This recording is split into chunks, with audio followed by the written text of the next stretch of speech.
This video sponsored by BuyMo T-Shopping app. BuyMo T-Shopping application is one of the online shopping app now available on Play Stores and App Stores.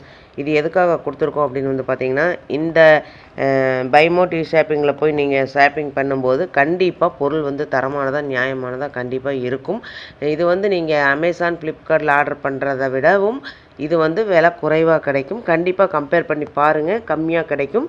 அதே மாதிரி இதோட link வேணும்னா நான் வந்து டிஸ்கிரிப்ஷனில் கொடுத்துருக்கேன். அந்த டிஸ்கிரிப்ஷனில் போய் டச் பண்ணிங்கன்னா அந்த லிங்க்கை டச் பண்ணும்போது நீங்கள் ப்ளே ஸ்டோர் போகும். அதை வந்து டவுன்லோட் பண்ணி நீங்கள் வந்து உங்களுடைய ஆர்டரை நீங்கள் வந்து எடுத்துக்கலாம். என்ன பொருள் வாங்குறதுனாலும் வாங்கலாம். ஹோம் அப்ளையன்சஸ் வாங்குறதுனாலும் வாங்கலாம், இல்லை காய்கறி வாங்குறதுனாலும் வாங்கலாம், வீட்டுக்கு மளிகை பொருட்கள் வாங்குறதுனாலும் இந்த ஆப்பில் போய் நீங்கள் வாங்கும்போது உங்களுக்கு குறைவான விலையிலையும் தரமானதாகவும் இருக்கும். இதை தான் நம்ம எல்லாருமே விரும்புவோம். அதே நம்ம விரும்புகிற மாதிரி பொருள் வேணும்னா நீங்கள் ஒரு தடவை இந்த BuyMo ஷாப்பிங் பண்ணி பாருங்கள். உங்களுக்கு ரொம்ப ரொம்ப பிடிக்கும். லிங்க் வந்து டிஸ்கிரிப்ஷனில் இருக்குது, யூஸ் பண்ணிக்கோங்க. கையில் பணமாக எடுத்து வச்சுக்கோங்க. இந்த பிப்ரவரியில் ஒரு நாள் மட்டும் UPI வேலை செய்யாது. எப்போது, எந்த வங்கி அப்படிங்கிறத பற்றி தெரிஞ்சுக்கலாம். வாங்க வீடியோக்குள்ளே போகலாம். UPI சேவையை பயன்படுத்த தொடங்கிய நம்மில் பலரும் பின்னர் ATM பக்கம் சென்று பணம் எடுக்கும் பழக்கத்தையே விட்டுவிட்டோம். ஆனால் அந்த பழக்கத்தை மீண்டும் கொண்டு வர வேண்டிய கட்டாயம் ஏற்பட்டுள்ளது. அதுவும் இந்த பிப்ரவரி மாதமே. ஆனால் ஒரே ஒரு நாளுக்காக மட்டுமே. ஏனென்றால் நாட்டின் மிகப்பெரிய தனியார் வங்கியான HDFC வங்கி அதன் UPI சேவை நிறுத்தம் தொடர்பாக ஒரு முக்கியமான அறிவிப்பை வெளியிட்டுள்ளது. சிஸ்டம் பராமரிப்பு காரணமாக 2025ஆம் ஆண்டு பிப்ரவரி 8ஆம் தேதியன்று சில மணி நேரங்களுக்கு UPI சேவைகள் அணுக கிடைக்காது என்று HDFC வங்கி அறிவித்துள்ளது. குறிப்பிட்ட தேதியில் சரியாக நள்ளிரவு 12 மணி முதல் நள்ளிரவு 3 மணி வரை HDFC வங்கியின் UPI சேவைகள் அணுக கிடைக்காது என்று அறிவிக்கப்பட்டுள்ளது.